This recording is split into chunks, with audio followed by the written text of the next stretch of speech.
Hello, it's Mark from Cars and Cameras, and I'm very excited to bring you a camera I've been waiting for quite a long time, and that is the Canon EOS R5.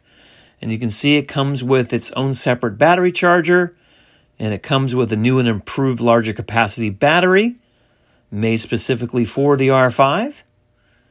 And it comes with a USB-C cable and that is a mount that you screw onto the side of the camera that protects your HDMI cable. And it does come with its own separate lens case, which is really nice. That's a nice feature. And it comes with a lens hood, which is also very nice. And it comes with that lovely Canon 24-105 RF mount L-series lens, L-series glass lens. It's a lovely lens. I tested it out on the Canon RP, and I do like this lens quite a bit. It is an f4 all the way through. It would be nice if it was a little bit faster, but it does have built-in IS, and it is a very nice lens. I'm sure it will pair up with the Canon EOS R5 really nice.